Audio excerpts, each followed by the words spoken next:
Alright, what is up guys? Mr. Pokke here again, back with another video. So first things first, I just want to say thank you guys for the support. I really appreciate it, even though I'm a really small content creator in terms of Honkai Star Rail. But I really hope that the content I create is, since all the big YouTubers are already pushing out more generic content that everyone can view and enjoy at their own pace, such as tier lists, how do you go about clearing all these stages.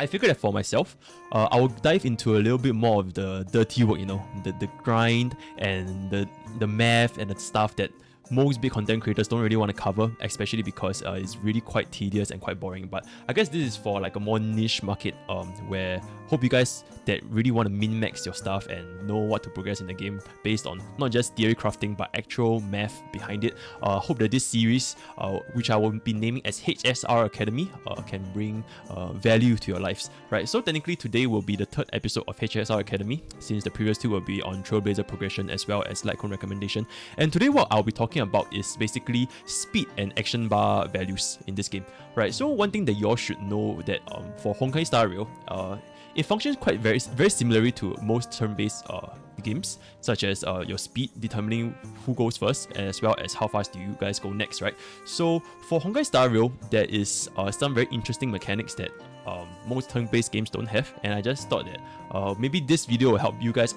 have a much better understanding with regards to speed as well as action bar value. I know some content creators have touched on the surface of this, but I don't really see most of them going through the in-depth math behind it, as well as giving you guys like actual examples on how these things work. So I really hope that HSR Academy episode 3 today can bring you guys the content that you guys will require. Right, so without further ado, this is something that I've created myself, and I think this essentially sums up how speed and action bar values work. So to make things less complicated, right, I made this such that if you take a look at the screen right now, the little circle at your right hand corner, this is essentially how unit turns function. Just pretend that you're running like a 10,000 meter track race, right? So at the start over here, where Silly is right now it's her turn. So for the time it takes for her to go to her next turn, she'll have to run another 10,000 meters in terms of distance again. Now this distance is what we call as action gauge, right? Not to be confused with action value. I'll explain them really briefly. Right, so for distance, your total distance is 10,000, or rather your action gauge, but let's just call it distance to make you guys understand a little bit clearer, because it definitely helped me understand a lot better.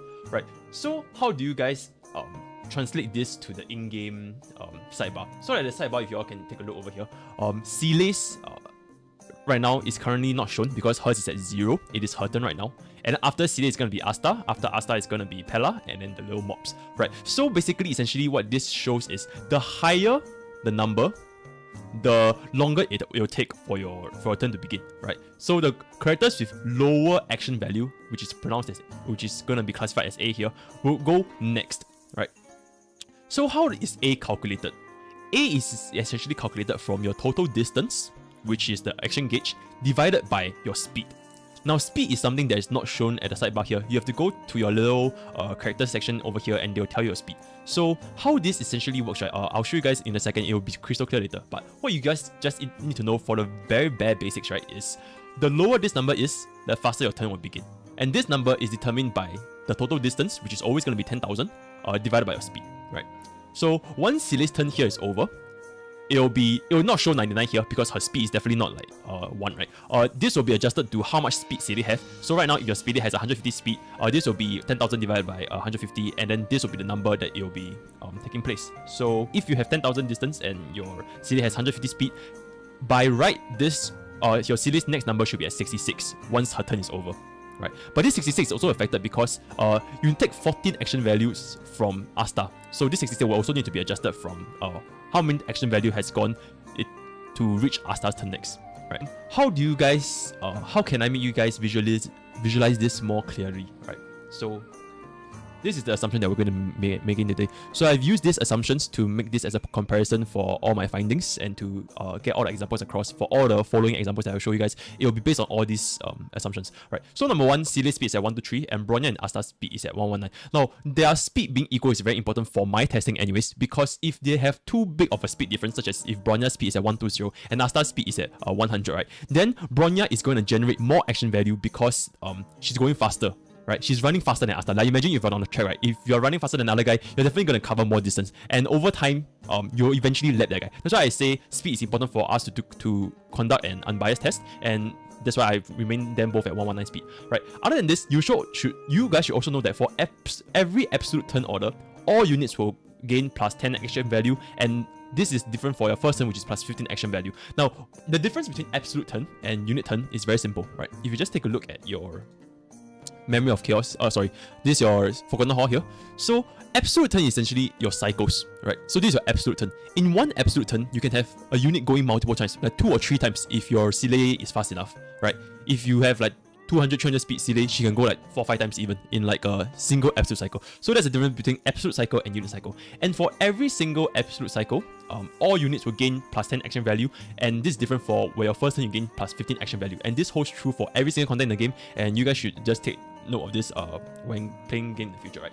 Alright, so with the assumptions being set aside, now I'm going to show you guys some real world examples. So these are from the stages that I've done on Cavalry of Corrosion, one of the fire dungeons, and these will be holding true for all the stages that I've done my testing. And once you guys understand this, I think it should be very, very clear on how speed and action value works, right?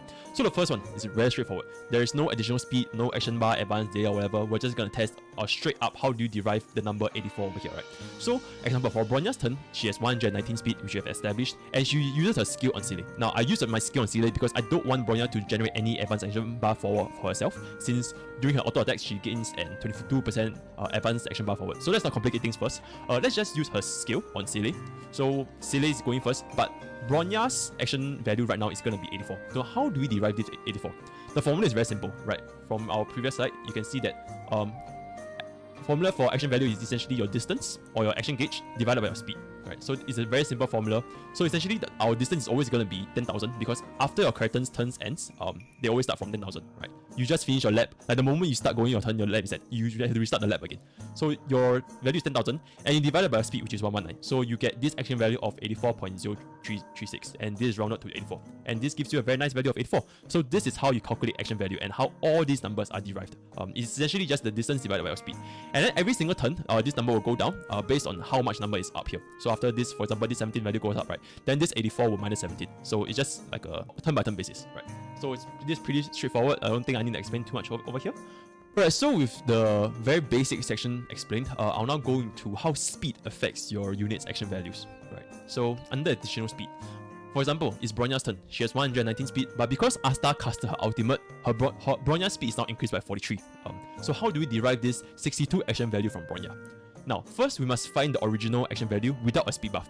So as we have previously seen, Bronya's action value after her turn without any extra speed buff and just her base speed, she will be at 84.0336. So that is the original action bar value that we'll obtain, right? So next, we must apply this formula. It's also a very straightforward formula. Essentially, your new action value will be your old action value multiplied by your old speed divided by new speed, right? So as you can see here, our old action value is 84.0336. We just multiply by 119, which is our Bronya's old speed, divided by the new speed, which is 119 plus 43, which is Asta's speed buff. Right.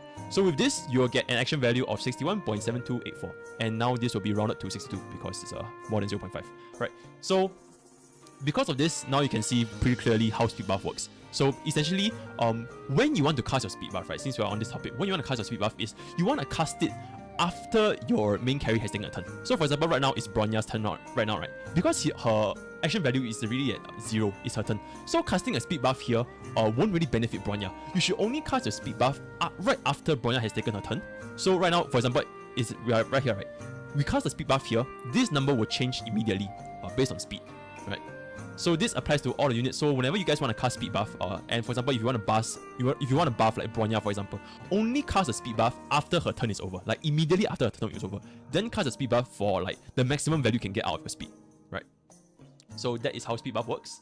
And next, we'll be going through under action advance forward, right?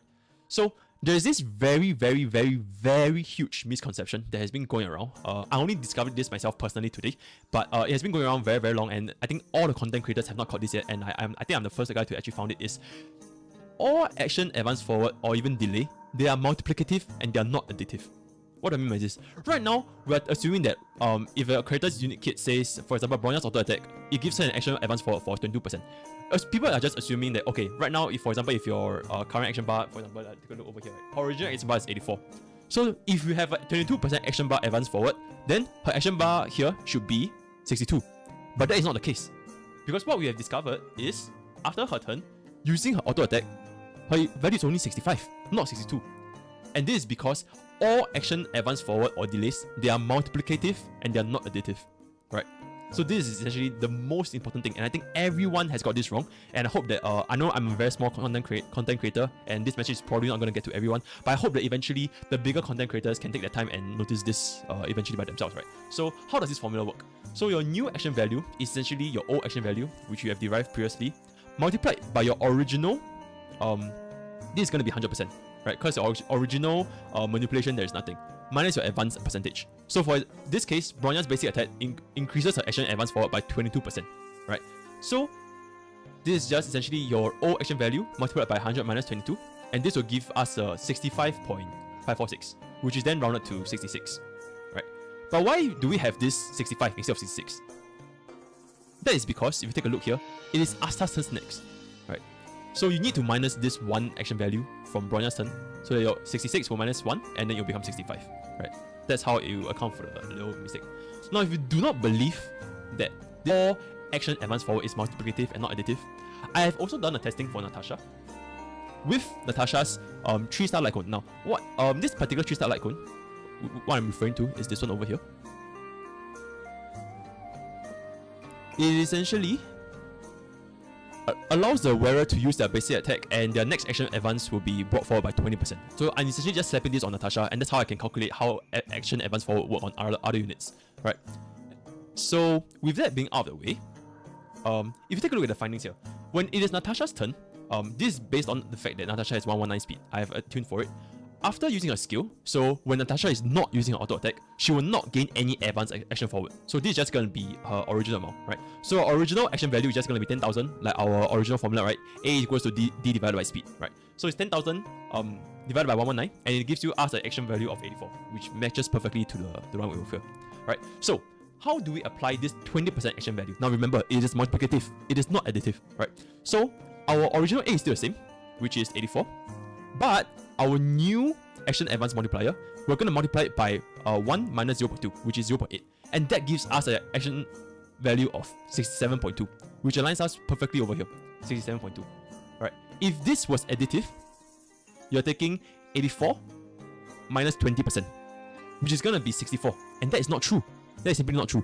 So I hope that one day this video gets across, and I hope that all those big content creators can find out that action value is multiplicative and not additive. And this, I guess, is the biggest takeaway over here that I've had.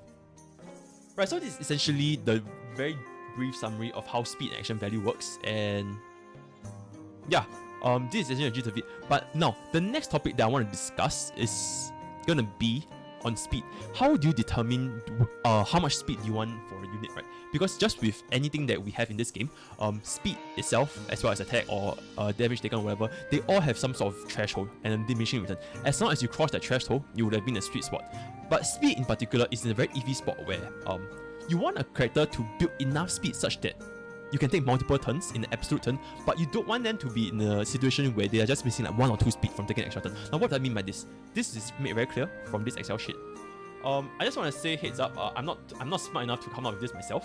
This is taken from a CN Bilibili YouTuber or content creator on China, and I've basically just translated all his works from Chinese to English so that my viewers here can understand a little bit better. I'll be dropping his link out here later on. But yeah. So assumption, right? We still have the assumption for this. There is no speed or action bar manipulation. This is strictly based on a character's speed itself. And all, like we mentioned, absolute turn, every single absolute turn, you gain a little bit of action value for all your characters. So for turn 1 is plus 15, and every turn afterwards is plus 10, right? So this is the key thresholds that you need to find. The green cells highlighted, right? So essentially, what I'm trying to say is, once you have hit the green threshold, it will allow your unit to go twice in 1 turn, right? So for example, at absolute turn 1, in order for your unit to go twice in absolute turn 1, your unit must have 133 speed. As long as your unit is between 67 speed to 132 speed, your unit will still only go once, right? So that is gonna be a huge waste of like speed, because you didn't make it to the second threshold, right? For you to go multiple turns. And this holds true for all the green highlighted cells. What we'll be interested in, I guess, it will be more towards the cells at the end, right? Because you rarely ever, if ever, end a fight in like a single turn. Whereas for most contents, you'll probably run into fights where you have absolute turns of like 7 and above, right? So, for example, for unit turn 7, in order to have 7 turns for a unit within 4 absolute turns, you will need to have 156 speed. Now, if you can't have 156 speed, in order to have 6 unit turns within 4 absolute turns, you need to have 133 speed. And if you want to have 5 unit turns in 4 absolute turns, you have 111 speed. So I hope this graph is just pretty self-explanatory. You guys can see for yourself. This is essentially what I would say is the speed threshold. As long as your unit reaches one of the benchmark here, then there is no reason for you to build any extra speed anymore. So let's just say, let's just take a unit turn, absolute turn 4 for example, right? Anywhere between speed of 111 to 132, you will have a extra unit turn of 5. If your unit has a speed of 132, you will still only have 5 turns out of 4 absolute turns, right?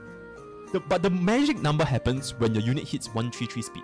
The moment your unit hits 133 speed, then you can have 6 turns over 4 absolute turns, right? So all these highlighted cells are the magic numbers. They're the threshold that you should hit, right? So because of this, you can now decide how do you want to allocate your speed boots or your attack percentage boots and all this kind of stuff. As long as you hit the threshold and you can gain this bonus turn in the entire round, then I would say that speed will be a valuable subset over here, right? But I haven't done this calculation myself, but there is this whole other topic of attack percentage versus speed percentage. I guess I'll go through this next time a little bit later, but I personally haven't run the math myself and I haven't verified it. But there is this huge debate of whether speed is better or attack percentage is better for your boots, right? Now, with the graph over here, you can see that as long as you hit this speed threshold, you essentially gain an extra turn. And how useful is this extra turn really compared to a constant like 40%, okay, or attack percentage boot is 43% multiplier for all your skills, right? So how valuable is this attack percentage compared to you hitting the threshold, right? I guess this is a topic for another video, and I guess I just want to wrap this up right now. So it's a very, very short video, very short and sweet, and I hope you guys can take away from this and now know with a much better understanding of how speed and action value works. And yeah, see you guys in the next video. Take care.